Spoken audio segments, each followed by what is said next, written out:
Hello friends, तर स्वागत आहे तुमचं आपली या यूट्यूब चॅनलवरती. मित्रांनो, चॅनलवर नवीन असाल तर चॅनलला सबस्क्राईब नक्की करा. रंशने तिच्या बोलण्यावर फक्त मान हलवून होकार दिला. अविराजची खोली. अनुषाने दरवाजा उघडला तेव्हा अविराज बेडवर बसून लॅपटॉपवर काम करत होता.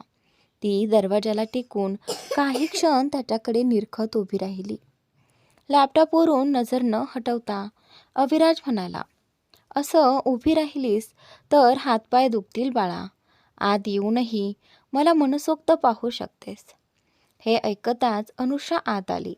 तिने त्याच्या हातातून लॅपटॉप हलकेच बाजूला ठेवला आणि त्याच्या मांडीवर त्याला घट्ट मिठी मारत त्याच्या छातीवर डोकं टेकवलं आणि डोळे मिटले. तिची ही गोड हरकत पाहून अविराज हलकेच हसला आणि तिच्या केसांवरून प्रेमाने हात फिरवू लागला. थोड्या वेळाने अनुषाने अचानक डोकं वर केलं. तिने त्याचा चेहरा आपल्या हातात धरला आणि त्याच्या संपूर्ण चेहऱ्यावर अलगद चुंबनांचा वर्षाव करू लागला. अविराज काहीच बोलला नाही. तो डोळे मिटून तिचा तो निरागस प्रेमाचा वर्षाव शांतपणे अनुभवत राहिला. थोडीशी उदास होत अनुषा म्हणाली, आय एम सॉरी अवी, आज तुम्ही माझ्यासाठी रडलात. मी खूप वाईट आहे ना. माझ्या समस्यांमुळे तुम्हालाही त्रास होतो. हे ऐकताच अविराजने डोळे उघडून तिच्याकडे पाहिलं आणि शांतपणे म्हणाला, तुझ्या समस्या आपल्या नातात तुझं आणि माझं असं कधीपासून झालं? आणि मी तुझ्यावर प्रेम करतो तर तुझ्यासाठी रडण्यात कसली लाज? माझा तसा अर्थ नव्हता. सॉरी, असं म्हणत अनुषाने पुन्हा त्याला मिठी मारली. अविराजनेही आपला सूर मवाळ करत हसत म्हणाला, इतरांचं नातं सांगताना मॅडमच्या तोंडातून किती मोठमोठ्या गोष्टी बाहेर पडतात, पण माझ्यासमोर काय बोलायचं हेच कधी कधी तुला कळत नाही. माझी थट्टा करत आहात का अवी? अनुषाने ओठ वाकवत विचारलं. अजिबात नाही. मी आणि तुझी थट्टा? एवढी हिंमत कुठे आहे माझ्यात? तो हसत म्हणाला, मी तर फक्त एवढंच म्हणत होतो की हे मॉडेलिंग सोडून तू लव गुरूचा व्यवसायच सुरू का करत नाहीस? त्याच्या या चिडवण्यावर अनुषा थोडीशी चिडलीच. दोन प्रेम करणाऱ्यांना एकत्र आणणं चूक आहे का? जरी चूक असली तरी मी हे काम करतच राहणार. अजून मला आरव आणि आरुषीचं नातंही ठीक करायचं आहे. आरव आणि आरुषीचं नाव ऐकताच अविराजच्या चेहऱ्यावरचे भाव थोडे गंभीर झाले. तो म्हणाला, मला वाटत नाही आता ते इतकं सोपं राहिलंय. त्यांच्या दोघांमध्ये समस्या खूप वाढल्या आहेत. काय काय म्हणताय तुम्ही? अनुषाने आश्चर्याने विचारलं. अविराजने तिला सगळं सविस्तर सांगितलं. हे सगळं ऐकून अनुषा थक्कच झाली. ती संतापून म्हणाली, हे काय केलं आरवने? तो आरुषीसोबत असं कसं वागू शकतो? देवा, बिचाऱ्या आरुषीने एकटीने किती सहन केलं असेल. तुम्ही लगेच माझी तिच्याशी भेट घडवा. ठीक आहे, मी व्यवस्था करतो, पण आधी तू शांत हो. 2 दिवसांनी आपल्याला USA जायचं आहे. त्याची तयारी कर. अविराजने तिला समजावत म्हटलं. करते तयारी, पण आधी थोडा वेळ मला असंच राहू द्या. असं म्हणत अनुषाने पुन्हा त्याच्या छातीवर डोकं टेकवलं. दोघे काही वेळ शांतपणे तसेच बसून राहिले. अचानक अनुषा म्हणाली, अवी, एक गोष्ट खूप दिवसांपासून मनात आहे. आज तुम्हाला माझ्याबद्दल कसं कळलं? म्हणजे तुम्ही अचानक कॉलेजमध्ये कसे आलात? सानिया? अविराजने एकच शब्द उच्चारला. तो शब्द ऐकताच अनुषा थोडी दचकल्यागत म्हणाली, काय? तिने तुम्हाला सांगितलं? अविराजने मान हलवत होकार दिला आणि शांतपणे सांगायला सुरुवात केली. मी ऑफिसमध्ये होतो तेवढ्यात ऋषव आला आणि म्हणाला की सानियाने त्याला सांगितलं. तिने सकाळी कॉलेजमध्ये साहिलला कुणाशी तरी बोलताना ऐकलं होतं. तिच्या ऐकण्यातून तिला असं वाटलं की साहिल तुझ्या विरुद्ध काहीतरी करण्याचा विचार करत आहे ऋषवने सुरुवातीला तिच्यावर विश्वास ठेवला नाही, पण मला मात्र काहीतरी बरोबर नाही असं वाटलं. म्हणून मी लगेच तुझ्या कॉलेजकडे निघालो. जर तुझे क्लासेस संपले असतील तर तुला घेऊन परत यावं असा विचार होता. पण कॉलेजला पोहोचलो तेव्हा जे काही पाहिलं ते.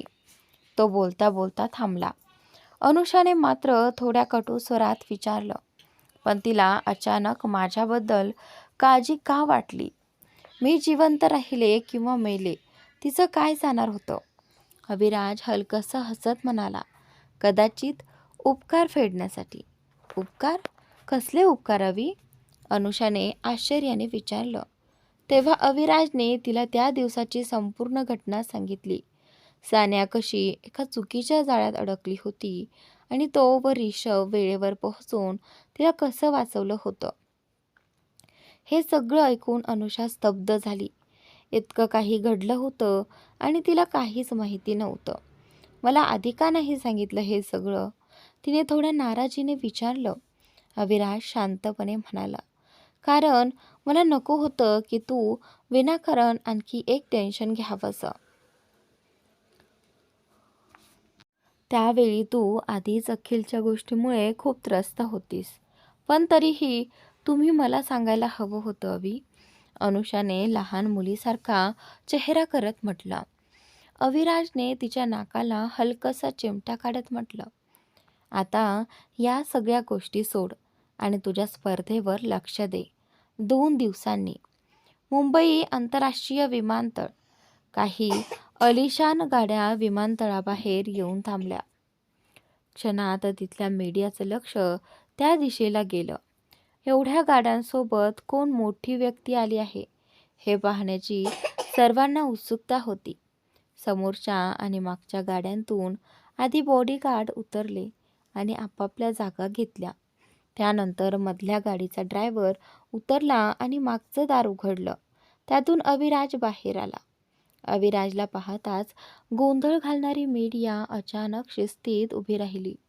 कारण ASRला दुखावणं त्यांच्यासाठी धोकादायक ठरू शकतं हे त्यांना ठाऊक होतं. अविराजने कोटाची बटन दाबत गाडीतून उतरून दुसऱ्या बाजूचं दार उघडलं. यावेळी आतून अनुषा बाहेर आली. हे दृश्य पाहता शांत झालेली मीडिया पुन्हा एकदा सक्रिय झाली. कॅमेरे सुरू झाले. फोटो आणि व्हिडिओ घेतले जाऊ लागले. अखेर ASR आणि अनुषा एकत्र सार्वजनिक ठिकाणी दिसले होते. मग त्यांच्या नात्याबद्दलच्या अफवा खऱ्या ठरणार होत्या का? अनुषा उतरल्यावर अविराजने तिच्या हातातील बॅग घेतली आणि तिच्या कमरेभोवती हात ठेवत तो तिच्यासोबत आत जाऊ लागला.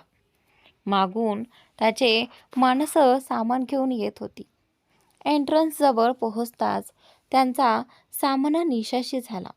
ती तिच्या मॅनेजर आणि क्रू मेंबरसह स्पर्धेसाठीच आली होती. आता तर मीडियामध्ये अक्षरशः खळबळ उडाली. एका बाजूने अनुषा तर दुसऱ्या बाजूला निशा आणि मध्ये अविराज. अविराज निशाच्या नात्याच्या अफवा आधीपासूनच होत्या. आता अनुषा अविराजच्याही चर्चा सुरू होत्या. पण तिघे असे समोरासमोर येतील हे कुणीच कल्पिल नव्हतं. सगळ्यांच्या नजरा अविराजकडे होत्या आणि पुढच्या क्षणी त्यांनी पाहिलं, अविराजने निशाकडे पूर्णपणे दुर्लक्ष केलं. जणू ती अस्तित्वातच नाही. त्याने अनुषाच्या कमरेभोवती हात घट्ट करत तिला घेऊन सरळ आत प्रवेश केला. एकही शब्द न बोलता त्याने निशाला तिची जागा दाखवून दिली होती. निशाचा चेहरा रागाने लालबुंद झाला होता, पण मीडियासमोर तिला स्वतःला सावरून ठेवणं भाग होतं. दरम्यान मीडियाला मोठी बातमी मिळाली होती. काही क्षणातच हेडलाईन्स झळकू लागल्या. ASR अनुषासोबतच्या नात्याच्या अफवांना खरं ठरवत आहेत का? ASRने निशाकडे पूर्ण दुर्लक्ष केलं. मुंबई आंतरराष्ट्रीय विमानतळावर ASR आणि अनुषा एकत्र स्पॉट. सुपर मॉडेल स्पर्धेच्या पुढील फेरीसाठी अनुषा रवाना. तिच्यासोबत अविराज सिंह राठोड, प्रेमी आपल्या प्रियसीला साथ देतोय का? क्षणात ही बातमी वाऱ्यासारखी पसरली. विमानात बसल्यानंतर अविराजने लाईव्ह न्यूज पाहत अभिमन्यूला मेसेज केला. जसं ठरवलं होतं तसंच झालं. आता ही बातमी अनुषाच्या फायद्यासाठी कशी वापरायची ते मी तुझ्यावर सोडतो. खरं तर निशाच्या भागाकडे दुर्लक्ष करून अनुषासोबत सार्वजनिक प्रवेशद्वारातून येणं हे सगळं अविराजचंच नियोजन होतं. उद्देश एकच, अनुषाबद्दल चर्चा वाढावी, तिची लोकप्रियता वाढावी. अनुषाचे चाहते तिला आधीच पाठिंबा देत होते, पण आता मीडियाचं आणि लोकांचं लक्षही तिच्याकडे वळणार होतं. तिची लोकप्रियता वाढणार होती आणि स्पर्धेत इतर स्पर्धकांवर तसेच परीक्षकांवरही त्यांचा प्रभाव पडणार होता. एक लांब फ्लाईटनंतर त्यांचे विमान अमेरिकेतील आंतरराष्ट्रीय विमानतळावर उतरलं. ते सर्वजण विमानतळाबाहेर आले आणि आधीच उभी असलेल्या अविराजच्या गाडीत बसून निघून गेले. त्यांना मागून जाताना पाहत निशाने रागाने दात ओठात चावत म्हटलं, तुला तर मी बघून घेईन अनुषा. शेवटी आपल्याला एकाच हॉटेलमध्ये राहायचं आहे. मला खूप संधी मिळतील तुझी खबर घेण्यासाठी. निशाच्या बोलण्यावर तिची मॅनेजर हलकेच हसली आणि म्हणाली, निशा, तू स्वतःच मूर्ख आहेस, पण ASRलाही तसंच समजतेस का? काय म्हणायचं आहे तुला? निशा संतापून म्हणाली. मॅनेजर शांतपणे म्हणाली, तुला खरंच वाटतं का की ASR तुला अनुषाच्या जवळसुद्धा येऊ देईल? त्यांनी आधीच स्पर्धेच्या अरेंजमेंट टीमशी बोलून अनुषासाठी बुक केलेली हॉटेल रूम रद्द केली आहे. म्हणजेच ते तिला स्वतःसोबत कुठेतरी दुसरीकडे ठेवणार आहेत. निशाच्या उतरलेल्या चेहऱ्याकडे पाहत ती पुढे म्हणाली, आणि तुला काय वाटतं, ASR स्वतः तिच्यासोबत का आला आहे? फक्त यासाठीच की तू अनुषाच्या सावलीला सुद्धा हात लावू शकणार नाहीस? मॅनेजरच्या शब्दांनी निशा संतापाने वेडी झाली होती, पण ती काही करू शकत नव्हती. जोपर्यंत अविराज अनुषासोबत आहे तोपर्यंत ती काहीही करू शकत नव्हती. स्पर्धेच्या दिवसापासून रीमाला सुद्धा निशा अजिबात आवडत नव्हती. उलट अनुषाबद्दल तिच्या मनात वेगळाच आदर निर्माण झाला होता. म्हणूनच ती निशाच्या रागाचा आनंद घेत हे सगळं बोलत होती. दुसऱ्या बाजूला एका आलिशान बंगल्यासमोर अविराजची गाडी येऊन थांबली. दोघेही गाडीतून उतरून आत गेले. अनुषाने पाहिले की त्यावेळी घरात एकही नोकर नव्हता, पण संपूर्ण बंगला अतिशय स्वच्छ आणि नीटनेटका होता. चारही बाजूला पाहत अनुषा म्हणाली, अवी, इथे कोणीच नाही, तरीही असं वाटतंय की आजच साफसफाई झाली आहे. अविराज हसत म्हणाला, हो, कारण आजच साफसफाई झाली आहे आणि नोकर नाहीत, कारण मीच त्यांना येऊ नको सांगितलं आहे. मला तुझ्यासोबत जास्त वेळ मिळत नाही, म्हणून ठरवलं आहे की आपण इथे असताना तुझ्यासाठी सगळं मी स्वतः करणार. आपल्यामध्ये मला तिसरा कोणीही नको आहे. हे ऐकून अनुषा खट्याळपणे म्हणाली, अरे वा, म्हणजे आत्तापासूनच पक्क्या नवऱ्यासारखा फील घ्यायचा आहे जनाबांना. तिचा अर्थ समजून अविराजही हसत म्हणाला, आता नवरा बनवतेस तर बाकी नवरा बायकोसारख्या गोष्टीही करायला हव्यात ना. असं म्हणत तो खट्याळपणे तिच्याकडे पुढे सरकू लागला. ते पाहून अनुषा पटकन वरच्या मजल्याकडे धावत म्हणाली, तुमच्या आतल्या नवऱ्याला कंट्रोलमध्ये ठेवा. उद्या माझी स्पर्धा आहे, आता काहीही चालणार नाही. ठीक आहे, काही करत नाही, हळू जा, पडशील. अविराज तिच्या मागून हसत म्हणाला. पुढचा दिवस. स्पर्धेचे ठिकाण.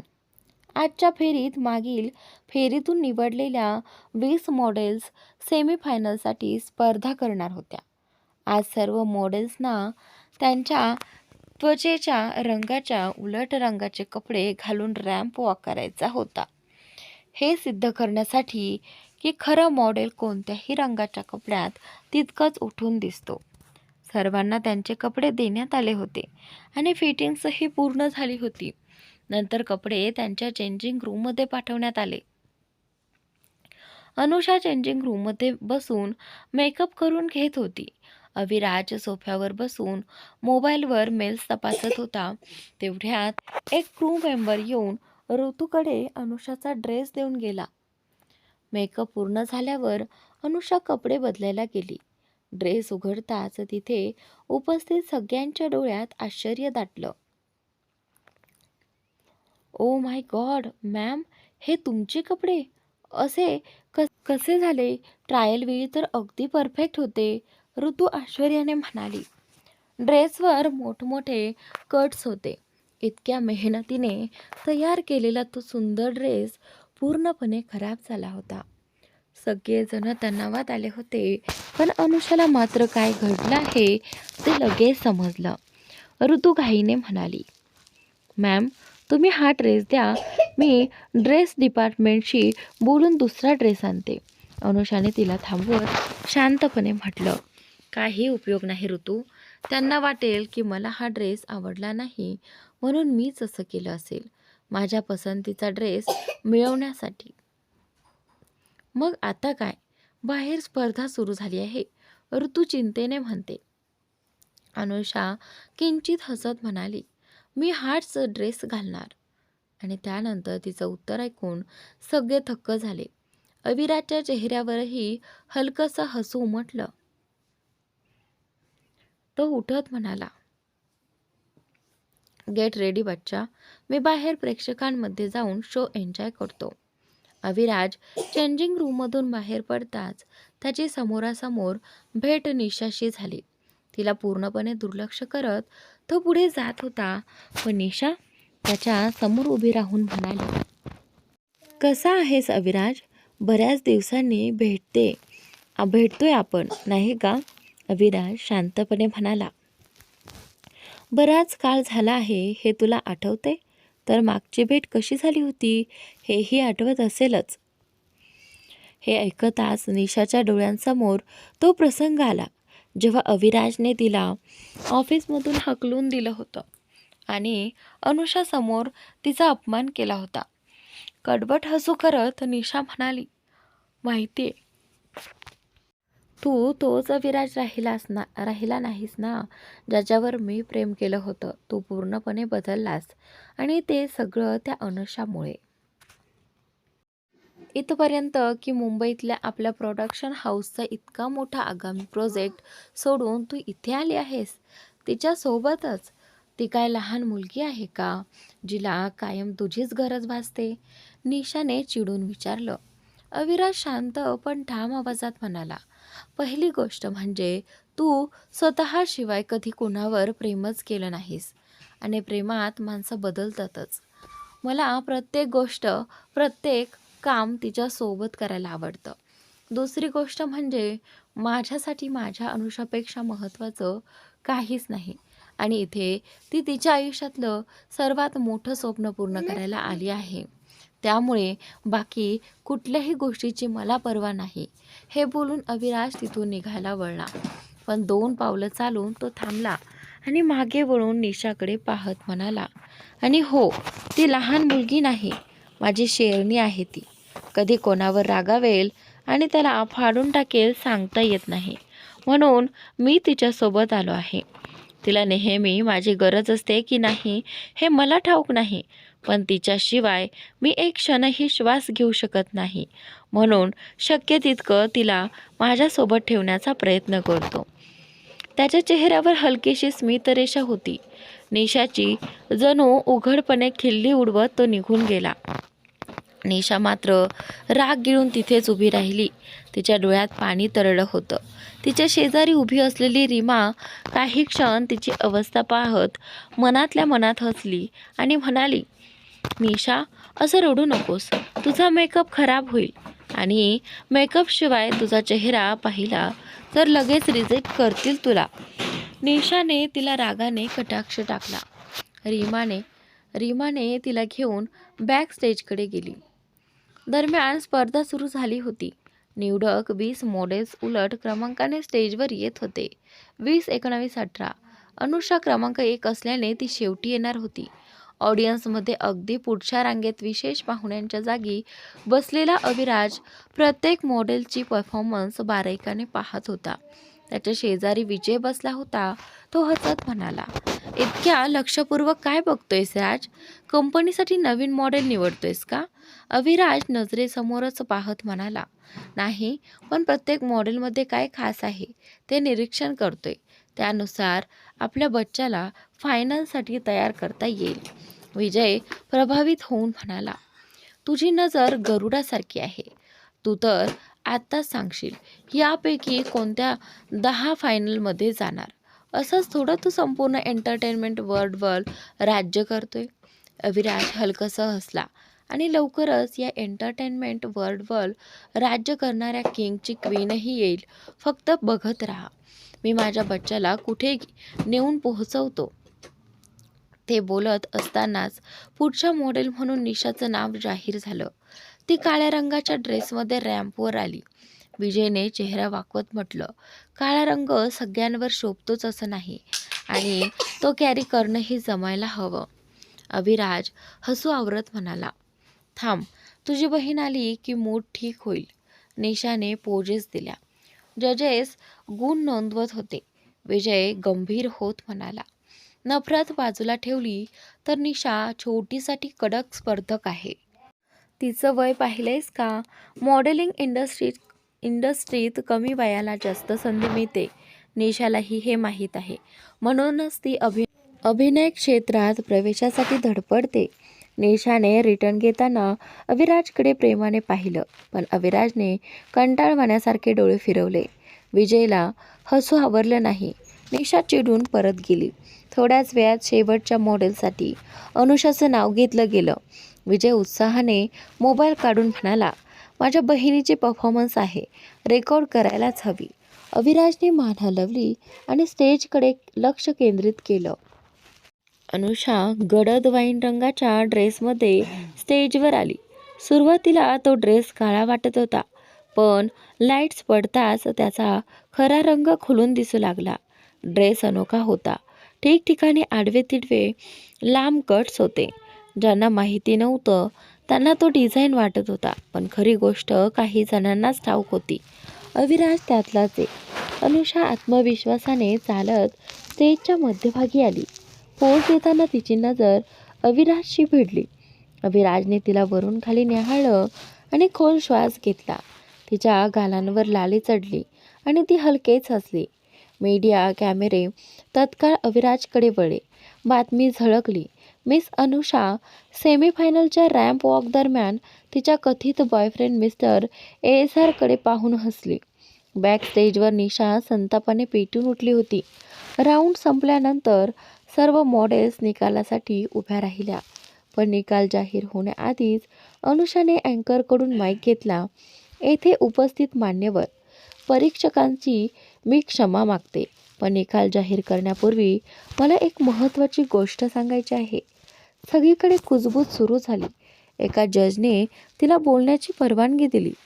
अनुषा म्हणाली, "मी सध्या परिधान केलेला हा ड्रेस मूळ डिझाईन असा नव्हता. फायनल फिटिंगसाठी गेल्यावर कुणीतरी त्याच्याशी छेडछाड केली. जेव्हा तो माझ्याकडे परत आला तेव्हा त्यात सर्वत्र कट्स होते. प्रत्येक वेळी स्पर्धेत मला अशा गोष्टींचा सामना करावा लागतो. मी इथे प्रामाणिक स्पर्धेच्या अपेक्षेने आले होते. जर माझ्या पाठीमागे असं चालणार असेल तर मला या स्पर्धेत राहायचं नाही. कृपया मला स्पर्धेतून काढून टाका." शेवटची ओळ बोलताना तिच्या डोळ्यातून अश्रू वाहू लागले. एक जज शांतपणे म्हणाले, "मिस अनुषा, आधी शांत व्हा. तुम्ही जे म्हणत आहात त्याचे काही पुरावे आहेत का?"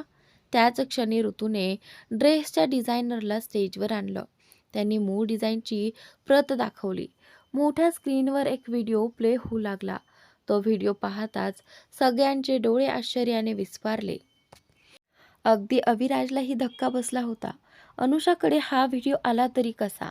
त्या व्हिडिओमध्ये निशा हातात मोठी कात्री घेऊन अनुषाचा ड्रेस फाडताना दिसत होती. त्यानंतर तो खराब केलेला ड्रेस आणि एखाद्या पांढऱ्या पावडरसारख्या पदार्थांचे पाकीट ती एका बाईला देत म्हणत होती, "हे अनुषाच्या बॅगमध्ये ठेवून ये. पुढचं काम मी बघते." तिच्या शेजारी उभी असलेली तिची मॅनेजर रीमा व्हिडिओमध्ये म्हणाली, पण निशा, हे तर ड्रग्स आहेत. तू हे अनुषाच्या बॅगमध्ये ठेवून तिला बदनाम करणार आहेस का? त्यावर निशा खलखलून हसत म्हणाली, बदनाम? हा हा हा, मी तिला पूर्णपणे उद्ध्वस्त करणार आहे.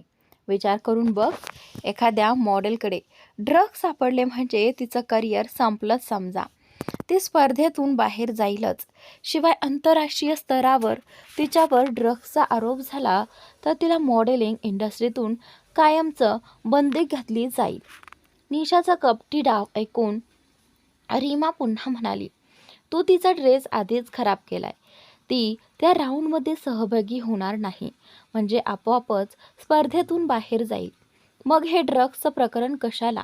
आणि समजा तुझी योजना यशस्वी झाली तरी ब्लड टेस्टमध्ये अनुषा सहज निर्दोष ठरेल ना? रीमाचं बोलणं ऐकून निशा तिच्या जवळ आली. तिच्या खांद्यावर हात ठेवत म्हणाली, तू माझी मॅनेजर असून इतकी भोळी कशी काय? मी ड्रेस खराब केला आहे, पण ती चलाक कोल्ही त्यातून काहीतरी मार्ग काढणार नाही याची काय खात्री? म्हणूनच हा ड्रग्सचा प्लॅन गरजेचा आहे. आणि ब्लड टेस्टबद्दल बोलायचं झालं तर मी आधीच तिच्या ड्रिंकमध्ये ड्रग्स मिसळून तिला पाजणार आहे. मग टेस्ट झाली तरी तीच अडकणार. रिपोर्टमध्ये स्पष्ट येईल की अनुषाने ड्रग्स घेतलं आहेत. म्हणजे दोन्ही बाजूनी माझीच जिंक. आणि त्यानंतर व्हिडिओ संपला. व्हिडिओ पाहून सगळे स्तब्ध झाले. अविराज प्रचंड संतापला होता. विजयने कसाबसा त्याला धरून त्याच्या जागी थांबून ठेवलं. नाहीतर तो त्या क्षणीच निशाचा जीव त्याने घेतला असता. स्टेजवर अनुषा रडत म्हणाली, आता सांगा, माझी नेमकं चूक काय आहे? कृपया मला या स्पर्धेतून बाहेर काढा. मला माझा जीव प्रिय आहे. इथे राहिले तर मिस निशा माझ्याबरोबर काय करेल सांगता येत नाही. मला त्यांची खूप भीती वाटते. त्यावर एका परीक्षकाने शांतपणे सांगितलं, मिस अनुषा, शांत व्हा आणि कुणीतरी मिस निशाला इथे स्टेजवर आणा. 2 जण निशाला जवळजवळ ओढतच स्टेजवर घेऊन आले. सोडा मला. मला हात लावायची तुमची हिंमत कशी झाली? ती संतापाने ओरडत होती. पण कुणी तिचं ऐकलं नाही. तिला सरळ अनुषाच्या समोर उभं करण्यात आलं. एक परीक्षक कठोर आवाजात म्हणाला, मिस निशा, तुम्हाला याबद्दल काही सांगायचं आहे का की तुम्ही दोषी आहात? निशा ताबडतोब म्हणाली, नाही, हे सगळं खोटं आहे. मला फसवलं जात आहे. ती अजूनही खोटं बोलत असल्याचं पाहून अनुषाने ऋतूकडे पाहिलं. ऋतूने रीमाला स्टेजवर आणलं. रीमाला पाहताच निशा तिच्याकडे धावली. रीमा, प्लीज, तू तरी खरं सांग. तुला माहिती आहे ना मी निर्दोष आहे? रीमाने तिचा हात झटकत उपरोधिक स्वरात उत्तर दिलं, निर्दोष तर मीही होते त्या दिवशी. पण तेव्हा तू माझी साथ दिलीस का? उलट सगळ्यांसमोर आरोप माझ्यावर टाकलेस. एवढंच नाही तर सगळ्यांसमोर मला थप्पड मारून अपमानही केलास. हे ऐकताच निशाला समजलं की रीमानेच सगळं अनुषाला सांगितलं असावं. संतापाने तिने रीमाला मारण्यासाठी हात उगारला, पण अनुषा मध्येच आली. तिने निशाचा हात पकडून तिलाच एक जोरदार चपराक दिली. त्या फटक्याने निशा थेट रीमाच्या पायांजवळ जाऊन पडली. तो प्रसंग जणू त्या दिवशीचीच पुनरावृत्ती होती, ज्या दिवशी निशाने निरपराध रीमावर आरोप करून तिला सगळ्यांसमोर अपमानित केलं होतं. अनुषा संतापाने म्हणाली, बस झालं निशा, खूपच झालं तुझं. तू डाव चांगला आखलास, पण समोर कोण आहे हे बघायला विसरलीस. त्या दिवशी तू सगळा दोष या बिचारीवर टाकलास आणि स्वतः महान ठरलीस. पण आज सगळ्यांनी स्वतःच्या डोळ्यांनी सत्य पाहिलं आहे. आता दोष कोणावर टाकणार? तिने निशाचे केस घट्ट पकडले होते. जोरदार चपराकीमुळे जाड मेकअप असूनही निशाच्या गालावर अनुषांच्या बोटांचे ठसे स्पष्ट उमटले होते. अनुषा पुन्हा संतापाने म्हणाली, सगळ्यांसमोर कबूल कर, त्या दिवशीही तूच माझ्या विरुद्ध कट रचला होतास. तूच माझ्या जेवणात काहीतरी मिसळलं होतंस, जेणेकरून माझी त्वचा जळेल आणि मी स्पर्धेत सहभागी होऊ शकणार नाही. बोल. इतक्यात विजय स्टेजवर आला आणि त्याच्या मागोमाग पोलिसही होते. त्याने इशारा करताच पोलिसांनी निशाला ताब्यात घेतलं आणि तिला घेऊन जाऊ लागले. तेव्हाच अविराज पुढे आला. परीक्षकांकडे पाहत तो ठाम आवाजात म्हणाला, अशा स्त्रीसाठी फक्त अटक होणं पुरेसं नाही. मी अविराज सिंह राठोड निशा ठाकूरला संपूर्ण आशियातील मॉडेलिंग क्षेत्रातून कायमस्वरूपी बंदी घालण्यासाठी सर्वतोपरी प्रयत्न करीन आणि तिला अभिनय क्षेत्रातून कायमची बंदी घालतो. कोणाला काही आक्षेप असेल तर माझ्याशी थेट बोलावं, असं ठामपणे सांगत त्याने अनुषाचा हात धरला आणि तिथून निघू लागला. तेवढ्यात निशाने झटकन एका पोलिसाच्या कंबरेतून बंदूक हिसकावून घेतली आणि ती अविराजकडे रोखून वेड्यासारखी किंचाळू लागली. अविराज, मी तुला जिवंत सोडणार नाही. माझ्या गोष्टी त्या 2 पैशांच्या मुलीला देण्याची तुझी हिंमत कशी झाली? आधी माझे सगळे ब्रँड्स आणि काम तिला दिलंस आणि आता मला संपूर्ण आशियातून बॅन करणार? त्याआधी मीच तुला संपवेन. तिच्या हातात बंदूक पाहून तिथे उपस्थित सगळेच घाबरले. निशा गोळी झाडणार इतक्यात अनुषा अविराज समोर येऊन उभी राहिली. निशाकडे रोखून पाहत ती कठोर आवाजात म्हणाली, डोंट यू डेअर निशा. तू माझ्या विरुद्ध कितीही घाणेरड्या खेळ्या केल्या तरी मी गप्प राहिले. पण गोष्ट अवीवर आली तर तुझा जीव घ्यायलाही मी मागे पुढे पाहणार नाही. निशा विक्षिप्तपणे हसत म्हणाली, असं आहे का? मग आधी तुलाच मारते. सगळं तुझ्याचमुळे सुरू झालं. तुला संपवलं की माझं सगळं परत मिळेल. तिने बंदूक अनुषाकडे रोखली. ते पाहताच अविराज अनुषाला मागे सारत म्हणाला, बच्चा बाजूला हो, तुला गोळी लागेल. अनुषा मात्र ठाम उभी राहिली. तुमच्याकडे येणारी प्रत्येक गोष्ट आधी माझ्यातून जाईल. अवी, दोघांना एकत्र पाहून निशाचा संताप शिगेला पोहोचला. ती ओरडली, गप्प, दोघंही एकत्र मरा. ती ट्रिगर दाबणार इतक्यात अनुषाने विजयला इशारा केला. विजय हळूच मागून येऊन निशाला त्याने पकडलं. त्याचवेळी अनुषाही तिच्या हाताला धरून बंदूक हिसकावण्याचा प्रयत्न करू लागली. त्या झटापटीत अचानक गोळी सुटली आणि अविराज घाबरून ओरडला, बच्चा. योग्य वेळी विजयने निशाचा हात वळवला होता, त्यामुळे गोळी अनुषाच्या कमरेला चाटून गेली. जखम खोल नव्हती, पण रक्तस्राव वेगाने सुरू झाला. अविराजने लगेच अनुषाला सावरत तिच्या जखमेवर हात ठेवला आणि रक्त थांबण्याचा प्रयत्न करू लागला. विजय पोलिसांवर संतापून ओरडला, काय बघत उभे आहात? कुणाचा जीव गेला की अटक करणार आहात का? तेव्हा पोलिसांनी घाईघाईने निशाला ताब्यात घेतलं. गोळीबारामुळे तिथे एकच गोंधळ उडाला होता. तरीही मीडियावाले हे सगळं थेट प्रक्षेपण करत होते. थोड्याच वेळात ही बातमी विशेषतः भारतात वाऱ्यासारखी पसरली. आंतरराष्ट्रीय सुपरमॉडेलच्या स्टेजवर अनुषाला गोळी लागली. अविराज मात्र कोणाकडे लक्ष देत नव्हता. त्याने अनुषाला उचलून बाहेर आणलं. अवी, मी ठीक आहे, मला घरी घेऊन चला. अनुषा वेदना सहन करत म्हणाली, गप्प बस. आता आपण थेट हॉस्पिटलला जाणार आहोत, अविराज कठोरपणे म्हणाला. अनुषाने डोळे मिटले पण पुन्हा हळू आवाजात म्हणाली, हॉस्पिटलला गेलो तर मीडिया तिथेही जमेल. निरर्थक अफवा पसरतील. तिचं म्हणणं पलटल्याने विजय म्हणाला, राज, ती बरोबर म्हणते. घरी डॉक्टर बोलूया. ते सर्वजण तात्काळ अविराजच्या विलाकडे निघाले. संपूर्ण प्रवासात अविराज तिच्या जखमेवर दाब देत होता. अनुषा त्याच्या छातीवर डोकं ठेवून शांत पडली होती. तिला खूप वेदना होत होत्या, पण अविराज समोर ती तक्रार करत नव्हती. विलावर पोहोचताच डॉक्टरांची टीम तयार होती. अनुषाला बेडवर झोपवून उपचार सुरू झाले. रक्तस्राव जास्त झाल्याने डॉक्टरांनी रक्ताची गरज सांगितली. अविराज तत्काळ म्हणाला, माझं रक्तगट O पॉझिटिव्ह आहे. जितकं हवं तितकं रक्त मी देईन, फक्त ती सुरक्षित हवी. उपचार, ड्रेसिंग आणि औषधानंतर अनुषा गाढ झोपली.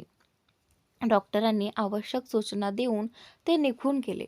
अविराजने झोपलेल्या अनुषाकडे पाहिलं, मग तिच्या जखमेवर नजर गेली आणि त्याच्या मुठी आवळल्या गेल्या. तो विजयसोबत बाहेर गेला. दुसरीकडे लॉकअपमध्ये निशा संतापाने फुफाटत होती. एकदा बाहेर पडू देत, अनुषा आणि अविराज दोघांनाही संपवीन. तेवढ्यात एक अधिकारी आला. चल, तुला सोडवायला लोक आलेत. निशा खुशीत बाहेर आली, पण समोर उभे असलेले एकसारख्या गणवेशातील हट्टेकट्टे माणसं पाहून तिचा आनंद क्षणात मावळला. त्यांच्या बॅजवर सिंघाल गार्ड्स असं लिहिलेलं होतं. ते विजयचेच माणसं असल्याचं तिला लगेच समजलं. रात्री उशिरा अनुषा हळूहळू शुद्धीवर येत डोळे उघडत होती. तेवढ्यात अविराज हातात जेवणाची ट्रे घेऊन खोलीत आला. तू जागी झालीस? छान, चल आधी जेवून घे, असं म्हणत अविराज ट्रे हातात घेऊन तिच्या जवळ आला. त्याने सूपचं भांडं हातात घेतलं आणि तिच्या शेजारी बेडवर बसला. अनुषाने त्याच्याकडे संशयानं पाहिलं आणि मग सूपकडे बघत नाक मुरडलं. तुम्हाला ना मला फिकट आणि बेचव पदार्थ खाऊ घालायला बहाणा लागतो. हे बघूनच भूक पळून जाईल कुणाचीही. अविराजने भुवया उंचावल्या. स्वतःला खूप धाडसी समजत होतीस ना, मग आता पेशंटसारखी वागू नकोस. स्वतःच संकटात उडी मारायची आणि मग अशी तक्रार करायची. त्याच्या बोलण्याने अनुषा थोडी गप्प झाली. मनातच ती म्हणाली, अरे बापरे, आज तर हे पूर्ण रागात आहेत. आता शांत राहिलेलंच बरं. ती काही न बोलता त्याने दिलेलं सगळं शांतपणे खाऊ लागली. औषधही तिने विनावाद घेतली. जेवण झाल्यावर अविराजने तिला व्यवस्थित झोपवलं. अंगावर चादर घातली आणि एसीचं तापमान नीट करून बाहेर जायला वळला. तुम्ही झोपणार नाही का? तिने हलक्या आवाजात विचारलं. थोडं काम आहे, तू झोप. काही हवं असेल तर हाक मार, एवढंच म्हणत तो बाहेर गेला. अनुषाच्या डोळ्यात पाणी तरळलं. गोळी लागली तेव्हाही एवढं वाईट वाटलं नव्हतं जितकं आता वाटतंय. हे माझ्याशी असं किती दिवस वागणार? ती मनातच पुटपुटली. थोड्याच वेळात दार पुन्हा उघडलं. अविराज लॅपटॉप घेऊन आत आला आणि सोफ्यावर बसून काम करू लागला. तो जणू तिला दुर्लक्षित करत होता, पण त्याची नजर अधूनमधून तिच्याकडे जात होती. अनुषाने ठरवलं, चला थोडं नाटक करून पाहू. अचानक ती हलक्या आवाजात कुरकुरली आणि जखमी जागा धरून उठण्याचा प्रयत्न करू लागली. अगं, काय करतेस? अविराज घाबरून तिच्याकडे धावला. तुम्ही तुमचं काम करा, मला मदतीची गरज नाही, ती मुद्दाम हट्टाने म्हणाली आणि पुन्हा उठण्याचा प्रयत्न करू लागली. अविराजचा आवाज लगेच मवाळ झाला. कुठे जायचं आहे ते सांग, मी नेतो तुला. वॉशरूमला जायचं आहे आणि मी स्वतः जाईन, ती अजूनही राग दाखवत म्हणाली. क्षणाचाही विलंब न करता अविराजने तिला अलगद उचलून घेतलं. हट्ट पुरे झाला, आता शांत बसा, असं म्हणत तो तिला वॉशरूमकडे घेऊन गेला. परत आल्यानंतर त्याने तिला सावकाश झोपवलं आणि यावेळी स्वतःही तिच्या शेजारी आडवा झाला. अनुषा मनातच हसली. माझ्यावर रागवतायत, पण राहवत नाही. अविराजने तिला जवळ घेत हलकेच म्हटलं, आता शांत झोप. पुढच्या 2 दिवसात पूर्ण विश्रांती घ्यायची आहे, कारण 2 दिवसांनी स्पर्धेचा पुढचा टप्पा आहे. ती लगेच त्याच्याकडे वळली. आजच्या फेरीचा निकाल लागला आहे. तो हसला. आणि हो, तू पहिल्या क्रमांकावर आहेस. खरंच? ती आनंदाने उठू लागली, पण त्याने तिला थांबवलं. जपून. तुला किती दुखापत झाली आहे याची जाणीव आहे का? थोडं शहाणपणाने वाग. ती शांत झाली. सॉरी, मी फक्त आनंदात होते. अविराजचा आवाज पुन्हा गंभीर झाला. कधीकधी काही करण्याआधी त्याचे परिणाम काय असतील याचाही विचार कर. आज तू थेट बंदुकीसमोर उभी राहिलीस. जर काही अनर्थ झाला असता तर मी काय केलं असतं? त्याच्या डोळ्यातली भीती पाहून अनुषा गप्प झाली. तिने त्याचा हात घट्ट धरला. आता काही होणार नाही, मी आहे ना तुमच्यासोबत. अविराजने तिच्या कपाळावर हलकं चुंबन घेतलं आणि तिला जवळ ओढलं. खोलीत शांतता पसरली, पण त्या शांततेत दोघांचं प्रेम अधिक घट्ट झालं. मित्रांनो, आजचा भाग इथेच संपलेला आहे. तर आपल्या या चॅनलवरती अन्वी पाटीलवरच्या स्टोऱ्याज अपलोड आता होणार आहे, तर नक्की पहा आणि चॅनलला सबस्क्राईब नक्की करा.